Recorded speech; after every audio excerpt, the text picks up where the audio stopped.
My brother and I were editorial research, we were research assistants for, you guys know Dr. and Mr. Doris, I'm sorry, Dr. and Mr.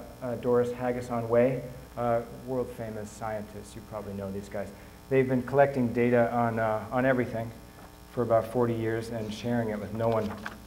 And we finally got them because they just didn't think anyone was going to get it. You know, like who's going to understand them because they're so many miles ahead. So this is a picture of Doris and Benny, her husband. And they live in Crumpets under Kilt, which is an isle off of Scotland. And but we got them to finally reveal all of their information that they'd been hoarding. And it started with giraffes. We thought that was the bombshell. And this is a book called Giraffes? Giraffes. And so, you know, mainly because their argument and mine was that, you know, everything Darwin said sort of breaks down right when you get to giraffes. And so they finally, this is like laying out the truth. It's like you're not going to see it in school. This is for youngsters, and as you can see, you know, it's designed in that reference book way to sort of just tell it like it is, to cut through all the muck. And it starts with the fact that giraffes did not evolve, you know, from horse-like creatures or whatever the hell they say, but that they came from space on conveyors. So they come from a planet where they make really good conveyors, and so that's how they get around. And they have settled in the U.S., first in Atlanta, that they called Hotlanta, and now in Terre Haute, because they just like being where the action is. So we have all the information that no one else is going to give you. The giraffe dance maneuvers, the sworn enemies of all giraffes, which include the Gila monster and the toucan and Matthew Perry here.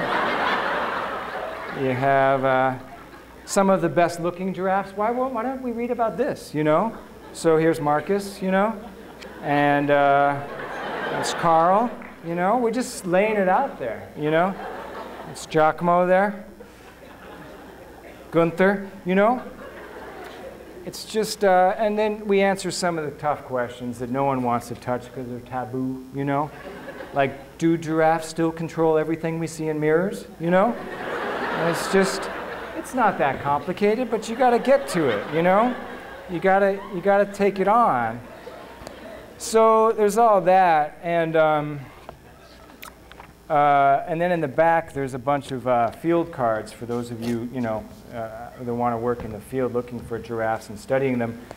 This is the Giraffe to English phrase book, just in case, you know. This is and then this is important. This is the is it a giraffe field identification card. So if you can see, it has a dotted line in the shape of a giraffe. So you're out in the field, and you see something, and you say, "My, what is that? Is it a giraffe, or what is it?" So then, if you've cut this out well, then you can hold up the card, and then if it conforms roughly to that shape, then that's probably what you got. You got a giraffe. So this is just, you know, it's hands-on, it's explosive, yes, but it's time.